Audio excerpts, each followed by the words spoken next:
Alright, and welcome to the behind the scenes for Adventure Time, the Adventure Time animation. Right now, I'm gonna go over the destruction of the castle.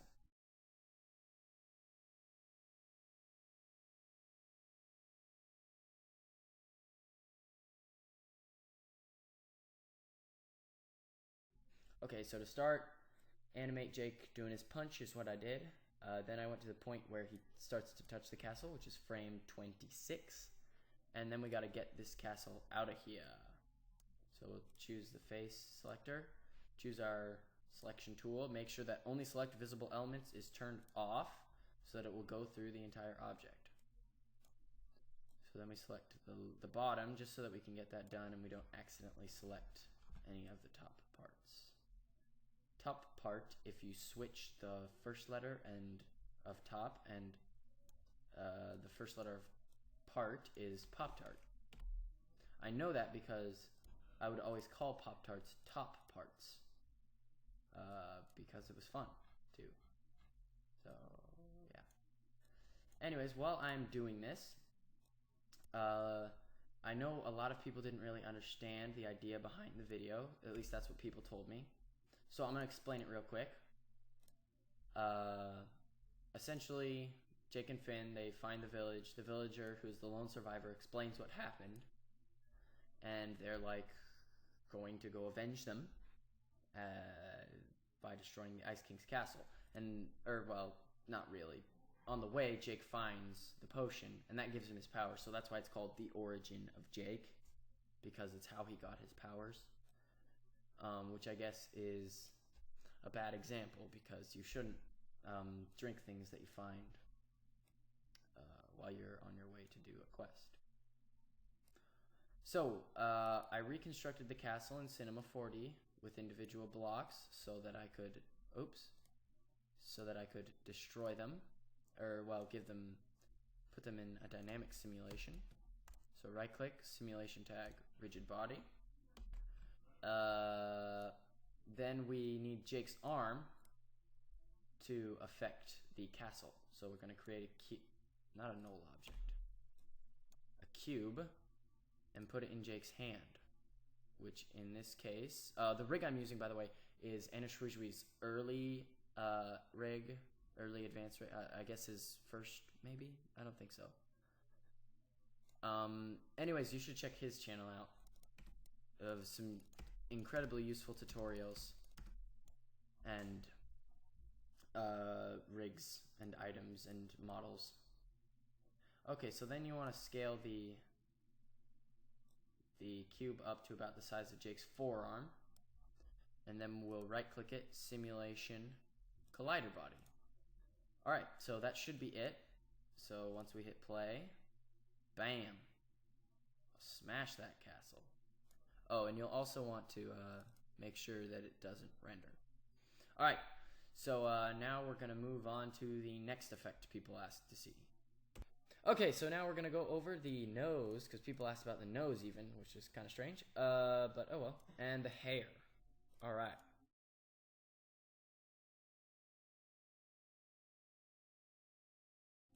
So let's get rid of the old objects, the hair and the nose. We'll start with the nose, because it's the easier one. It's just a cube that we edit a little bit. Alright, so let's scale it down to start. Make it editable over here. Take the face select tool. Select the front face, scale it down a lot. Then select the back, scale it down a lot as well. Let's scale it up a bit and make it a little taller than. Alright, now we go to subdivide, which is mesh commands, subdivide, and click on the little end part here, and we'll want 3. It should be good. Okay, and then we create a bend for it. Alright, so let's get the size. We'll say it's 15, 22, 60. We want it a little bit bigger so everything gets bent. 15, and then we want the middle part 60, 22. So we can bend the back instead of the top. Alright, so change the position to 0. Rotate it -90 degrees here. Rotate it 90 degrees here.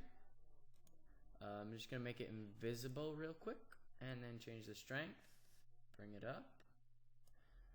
Okay, and then from here, we can pretty much edit it however we like. Let's put it in his face real quick. Right, just right in his face. Okay, and then make it a little shorter, a little thinner, maybe even a little bit longer. And we can lower the bend amount so it's not as exaggerated.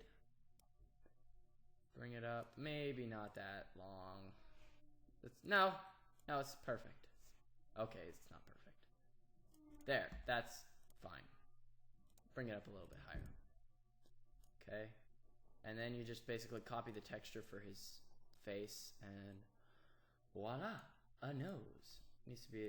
I like to have it so that it goes from his eyes out, but you don't necessarily have to do that. Actually, no, I don't. No, I don't. I wish I hadn't done it in the video. Okay, anyways, sorry. On to the hair, the beard. Okay, so take, again, the facial select tool and select all the areas where you want hair coming out of. And then go to Simulate, Hair Objects, Add Hair. And so what this does is basically just adds a bunch of hair coming straight out from that object at the same length.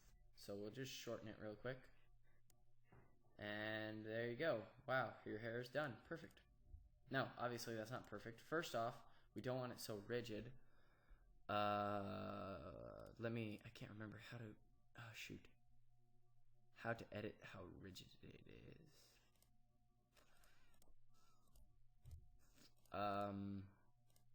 Dang it. That's so tough. Roots. No. Darn it. Wow, this is embarrassing. Dynamics, modifiers, forces, hair to hair. Maybe upping the gravity? Or lowering the gravity. Yeah, Oh, okay, never mind. So essentially, like length and where it starts out, like we don't want it up here. You can't edit inside of the hair object. You have to use tools. So we go over to Simulate again, and we'll see our hair tools. So we'll start with the brush tool, and this will allow us to select where it starts. So we'll take it down, down, down, down. All right. Oh, and the hair won't simulate unless you don't have any of the tools selected. All right, so now let's get the scissors tool, or as they are actually called, the cut tool. Let's take this up to like 30-ish. And then you just, basically the key to good hair simulation is you have to unlock your inner hairdresser. You know what I mean? Yeah, I know what you know. You know what I mean. Yeah. Let's render that because that's gonna look awesome. Oh wow. Oh geez, that looks perfect. I can't even believe how good that looks. And so then obviously we would continue by selecting his head and stuff and adding hair here, which I did in the video, but I'm not gonna go into that. You kind of get the idea. So just play around with the hair. Oh, it's fun to like rotate the head and stuff. So yeah, just play around with the settings, get used to them. That way you'll. Oh, and to get the nose inside his head, you have to actually put it in his head. So then, bam. Oh, it's the exorcism. Ooh, spooky. Okay. And oh yeah, and if you don't want the hair going through things, you gotta select that object, right click it, click hair tags, and then hair collider. So then it'll, bam. That didn't work at all. I have no idea why that didn't work, but that's what you have to do. Okay, so yeah, that's pretty much it. Thanks for watching, guys. If you enjoyed, please leave a like. Subscribe to this channel for more behind the scenes, unless you don't want to. If you haven't already, check out the original video over on my main channel. Thanks again.